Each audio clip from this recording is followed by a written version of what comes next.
programang ito ay rated SPG. Striktong patnubay at gabay ng magulang ang kailangan. Maaaring may masiselang tema, lengguwahe, karahasan, sexual, horror o droga na hindi angkop sa... Alam ko naman yun na may mas malalim pa na dahilan para magkahiwalay kayo ng Carlos. Narito na nga ang ating pagkabangan bukas sa Abot Kamay na Pangarap. Pagkatapos nga mag-away itong dalawa na si Lynette at Annalyn, agad naman na dinalaw ni Diyosa itong kanyang kaibigan na si Lynette at napag-usapan nga nila ang tungkol sa away nila ni Carlos Benitez at dito nga nagbigay ng payo ang kaibigan ni Lynette na dapat daw ay hiwalayan na ni Lynette itong si Carlos Benitez dahil sa mga ugali nito na tila ay hindi maganda. At dito naman na sumagot si Lynette sa kanyang kaibigan na si Diyosa na hindi daw ito sapat upang hiwalayan niya agad itong si Carlos.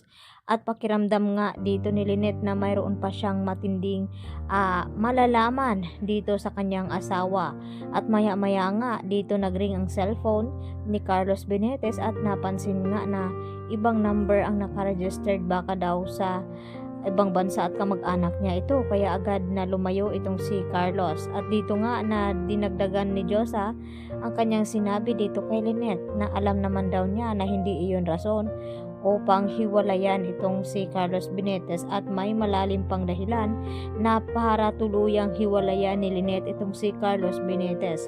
At ito na nga ang muling ang pagbabalik sa dating kinakasama ni Carlos bago pa sila naging si Lynette nagkarelasyon dahil sa nalaman dito ni Annalyn na hindi naman daw naikwento ni Carlos Benitez sa kanyang ina na si Lynette na nagkaroon pa pala ng ibang babae itong si Carlos maliban dito kay Lynette. At nagulat naman itong si Annalyn sa kanyang narinig mula dito kay Harry at agad din naman na ibinalita ni Annalyn sa kanyang ina ang kanyang nalaman mula dito kay Harry na sa inakala dito ni Lynette na ang ina lamang ni Harry ang nagiging asawa nito. Subalit ngayon ay dito nga mawiwindang ang mundo ni Lynette dahil malalaman niya na maliban sa kanya ay mayroon pa palang babae sa buhay itong si Carlos Benitez. At dito niya yan madidiscover kapag umuwi na itong si Irene dahil sa iniiwasan nga ito ni Carlos nang tumawag itong si Irene at sinabi na hindi daw iyon si Carlos at pinatayan nga siya ng cellphone nito.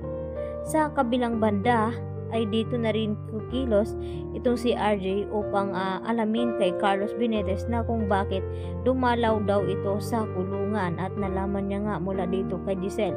At palihim naman pala nakikinig itong si Zoe habang nagtulog-tulugan na nag-uusap itong si RJ at itong si Giselle. At nang makalayo na nga itong sina RJ at Giselle, dito naman na kinuha ni Zoe ang pagkakataon na tawagan itong si Carlos upang balaan na dapat mag-ingat daw kapag dumalaw doon sa kulungan dahil hindi lamang si Moira ang tao naroon at may iba pa na nagiging mata at tainga dito ni Giselle. Kaya bawat kilos daw ni Doc Carlos Benitez ay nalalaman nga dito ni Giselle. Samantala, dumalaw naman ulit itong abogado ni Moira at tinanong ni Moira kung kailan ba daw siya makakalaya at makapagpiyansa. At dito sumagot ang attorney na ito na hindi nga daw available itong kanyang kaso dahil sa matibay ang ebidensya laban dito sa kanya. At dito naman na sinabi ng lawyer na ito na wag daw mawala ng pag-asa dahil ilalaban daw ng attorney na ito itong kaso ni Moira hanggang sa makalabas ito. At hindi na nga makahintay itong si Moira na antayin pa kung kailan maayos ang kaso at binigyan nga siya ng pera ng attorney upang magamit upang suhulan itong mga naroon sa loob at makahanap siya ng paraan kung papaano tumakas. Kaya tinanggap ni Moira ang perang binigay ng attorney.